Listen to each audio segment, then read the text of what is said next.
Le centre de négoce de Moussompo est dans sa phase de finition à 90%. Le projet initié par le gouverneur Richard Muyej-Manguesmans à hauteur de 32 millions de dollars américains a pour objectif d'assurer la traçabilité physique et documentaire des minerais du puits jusqu'au centre des négoces, mettre fin à la prolifération des dépôts illicites dans les quartiers résidentiels et résoudre les problèmes récurrents entre exploitants miniers artisanaux et les acheteurs.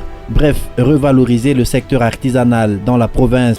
Avec le centre de négoce, tous les dépôts, je dis bien, tous les dépôts et comptoirs clandestins seront fermés. Comme l'a fait savoir le vice-gouverneur Fifi Masuka Saini à la ministre des Mines pendant son séjour à Kinshasa, où elle s'est fait accompagner d'une forte délégation gouvernementale.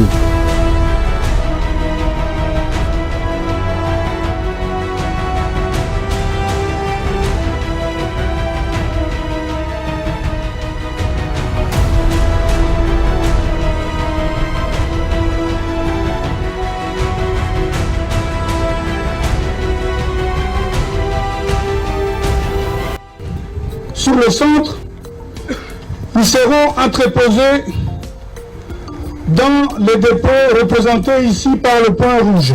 Tous les services de l'État se retrouveront sur place afin de faciliter des formalités. Construit dans un espace de 15 hectares, cette innovation du secteur artisanal du gouverneur Richard Muyej-Manguesmans dans le Lualaba comprend en son sein un restaurant, 3 laboratoires agréés pour certifier la teneur en minerais des valeurs, l'humidité, le port sec et le taux de radiation, des toilettes publiques, des dépôts de 16 mètres sur 12 de hauteur, dont la capacité des hangars est de contenir 1200 tonnes de minerais, soit 32 camions de minerais par dépôt. Il s'agit d'un grand marché de rencontres entre vendeurs et acheteurs des produits miniers de l'artisanat qui proviennent des zones d'exploitation artisanale.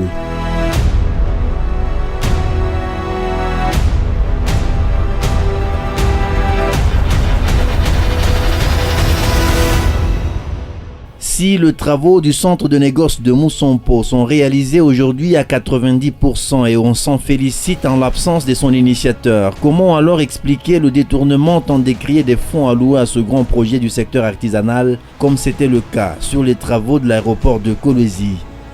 Répondre qui pourra. La province a fait énormément de progrès et nous en avons les atouts. Par rapport à d'autres provinces, la volonté politique est là, mais il faut des moyens. Nous avons quand même des moyens.